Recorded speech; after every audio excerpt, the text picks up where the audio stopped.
אוקיי, אז נשמע עוד סיפור? אולי... מה?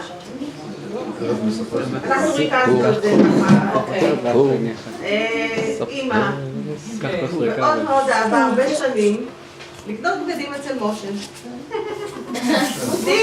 בוטיק בסוקולוב, והיא מאוד אהבה לקנות בגדים, ובאיזשהו שלב כבר לא היה מקום בארון. היא הרבה בגדים, ואין מקום בארון, אז היא אמרה, אז אנחנו יכולים פשוט לקנות עוד ארון. ולהוסיף עוד ארון בחדר. וכך היה. זה עוד סיפור. ויש עוד ארון גם בחדר השני. יש הרבה ארונות. כולם מלאים. ויש לי עוד סיפור. רגע, לפנות בגדים את יודעת או שזה... לא, אנחנו יודעות לפנות בגדים. לבוא לשם, ולפנות הבגדים. לעזור לסבתא לזרוק כמה שיותר דברים. אז אני עושה בסדר ולזרוק בדבר. הבנתי. אוקיי. לא, זה לא... טוב, אז את זה. עכשיו מאוד אשמח שזה משהו. לא את זה? לך קשה לזרוק בגדים. אם זה טוב עליי במידה, ואם זה לא קטן עליי, ואני יודע לעשות את זה חבל, לצורך את זה. עברו 20 שנה, 25. אין לי בעיה. יש לי מזל אחד, שהוא הגיע ונסע לחו"ל. שמה? משה, מהבוטיק. נסע לחו"ל. לא יודע גם מה הוא מצא. וזהו, ומאז לא מצאת איזה חנות מסוימת שאת... אני כבר משתמשת בגדים כל הזמן, זה בסדר, אין לי בעיה. אוקיי, אני מספיק, את אומרת. אוקיי. את רוצה לספר? כן, רציתי, כן. במעבר דירה, אחד ממעברי הדירה, באו איזה 4-5 מובילים, לא חבר'ה שעשו את העבודה. כן, דירה שלי, בחולון האחרונה. והם באו ככה, זה היה בשיא הקיץ, מזיעים, עושים את העבודה הקשה שלהם. פתאום באמצע הוא מגיע, סבא. כן, אבא.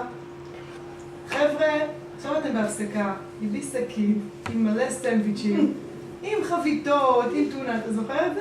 המבלה בחולה. נקניקים, כל השתייה, מי רוצה חביתה? הם לא האמינו שזה קרה להם. מובילים, אלה לא מצפים שנמצאים להם מים, והם בואו, שבו, פתח להם שם שולחן, כל אחד בחר את הסנדוויץ' שלו. אדם עובד צריך לאכול. זה ככה מאוד מאפיין אותו. באנו מהשואלים. שרון, מה הוא עושה כשהוא בא לבית חולים? את יודעת? לבקר חולים בבית חולים, מה הוא עושה? מביא להם איתו.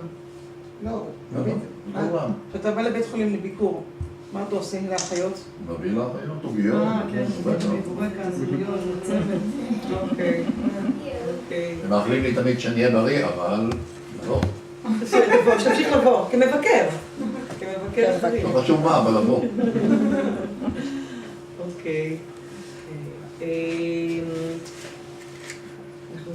כן, אני מזמינה ככה גם את הסיפור היכרות שלכם, וגם אולי סיפור היכרות של הבני זוג עם הסבא ועם ההורים, איך זה היה לפגוש אותם, אם מי שיכול, ככה איזו איכות שעלתה מאוד במפגש ראשון. אני מזמינה אתכם, את מי ש... אני חושבת שזה בא ככה לא באופן... רגיל כזה, באו והכרנו ולא עושים איזה צרמוניה כמו שאומרים. בעיקר דרך חבר אח שלך שהיה יותר מחוץ. לא, את ההיכרות ביניכם. השני והוא? כן, כן. זה בין הילדים, וזה הסיפור לא, גם בזה מירב הציעה באמת לספר, אבל בואו נספר... אני שיחקתי כדורסל בהפועל חולון, ואחיה שיחק יחד איתי. והיא הייתה באה למשחקים, ואני חשבתי שהיא באה לראות משחקים. של אחיה. והיא זממה. ולי הייתה חברה, ונסענו כל שבוע, נוסעים למשחק, חוץ מאשר אם יש משחק ביתי, אז נוסעים לכל מיני משמר העמק, אני יודע, וככה התיידדנו, ואחיה אמר לה, לא לי, יש לו כל מיני, מה את באה איתי כל פעם? מה זה פה? אחיה הגדול.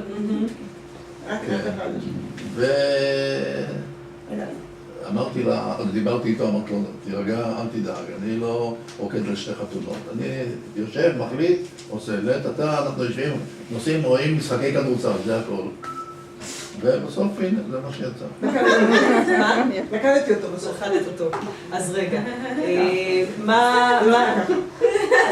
אז עוד, אנחנו רוצות לשמוע עוד דברים. אפשר להיפגש באותו חבורת של חברים. ותוך כדי מפגשים, היינו עושים מסיבות ביחד אותו החבורה, היינו נפגשים במסיבות, כל פעם מסיבות, עד היום אנחנו נפגשים אותם חברים, בקניון. כן, לא, באמת, נפגשים בקניון, תבואי תראו את זה כל יום שישי בקניון, כל החברים. כן, נפגשים בקניון, ועד היום אותם חברים.